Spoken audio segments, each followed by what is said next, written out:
η επιχειρηματικότητα είναι από τη φύση της νεανική. Τα όνειρα νέων ανθρώπων όμως χρειάζονται όχι μόνο την κατάλληλη υποστήριξη, αλλά και εφόδια προκειμένου να γίνουν πραγματικότητα. Γι' αυτό το λόγο δημιουργήθηκε το Κοσμοτέ Startup, ένα δομημένο, βιωματικό, εκπαιδευτικό πρόγραμμα, το οποίο δημιούργησε η Κοσμοτέ και το οποίο στοχεύει όχι μόνο να στηρίξει αρχικά, αλλά και να απογειώσει μελλοντικά νέους επιχειρηματίες. Βρισκόμαστε στις σύγχρονες και πλήρως εξοπλισμένες εγκαταστάσεις της ΟΤΕ Academy, σε έναν ειδικά διαμορφωμένο χώρο για το πρόγραμμα Κοσμοτέ Startup. Σήμερα θα γνωρίσουμε μια ομάδα η οποία θα μας βοηθήσει να συμμαζέψουμε τα gadget μας, τους Axims, και άλλη μια ομάδα η οποία θα φροντίσει να έχουμε την υγειά μας, τους Belt. Ας τους γνωρίσουμε. Με δύο λόγια, ποια είναι η κεντρική ιδέα, τι κάνετε? Εμείς ασχολούμαστε στον τομέα των προσωπικών και επαγγελματικών αξεσουάρ.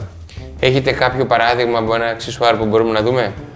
Έχουμε μαζί μας ένα mock-up που φτιάξαμε από τα σχέδια που μας έχει ετοιμάσει ο κύριος Ανδρέας Βαρότσος, ο δημιουργός της Ολυμπιακής Στάδας του 2004. Αυτό ουσιαστικά το ονομάζουμε Portable Private Station, και μέσα σε αυτό μπορεί κανείς να τοποθετήσει τα βασικά του αντικείμενα που θέλει καθημερινά να φέρνει μαζί του, δεδομένου ότι χρησιμοποιεί και κάποια ηλεκτρονική ταμπλέτα. Εδώ μπαίνει το iPad. Εδώ μπαίνει το κινητό τηλέφωνο σε ένα αυτόματο εσωτεράκι που ανοίγει και αποθηκεύεται. Εδώ μπορεί να μπει το πορτοφόλι το οποίο εμείς ετοιμάζουμε.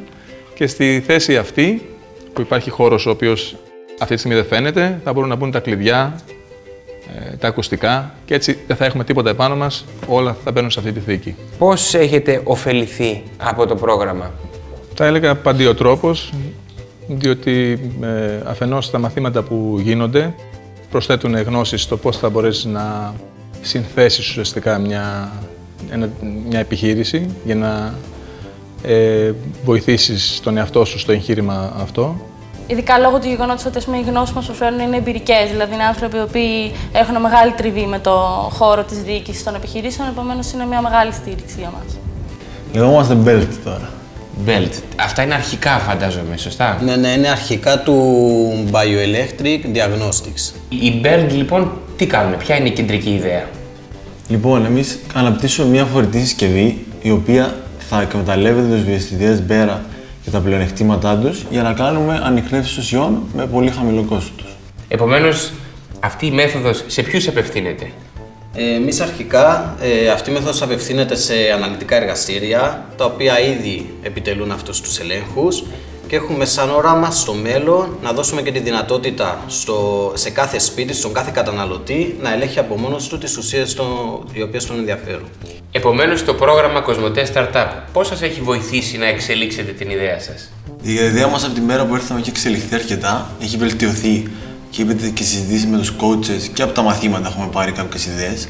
Σε έχει φέρει σε επαφή με αρκετά άτομα που είναι μέσα στον χώρο εργασίας, και αυτό που θέλουμε και αποσκοπούμε από το Κοσμοτέ Startup είναι να έρθουμε σε επαφή με τους επενδυτές. Η νεανική επιχειρηματικότητα στην Ελλάδα, πιστεύεις, έχει μέλλον? Είναι και εθνικό και προσωπικό καθήκον και στοίχημα το να την κάνουμε να έχει μέλλον. Θεωρώ ότι είναι από τα λίγα πράγματα τα οποία μπορούν να δώσουν μια αναπτυξιακή πνοή στη χώρα αυτή τη στιγμή που τη χρειάζεται και με το παραπάνω. Επομένως, το πρόγραμμα της Κοσμοτέ Startup, πιστεύεις, πετυχαίνει αυτό το στόχο, το να ενισχύσει την νεανική επιχειρηματικότητα στην Ελλάδα? Πιστεύω ότι κινείται ακριβώς στην κατεύθυνση που χρειάζεται. Από εκεί και μετά θέλει βεβαίως και πολλή δουλειά από τις ίδιες τις ομάδες για να μπορέσουν να πετύχουν αυτό το μεγάλο στόχο.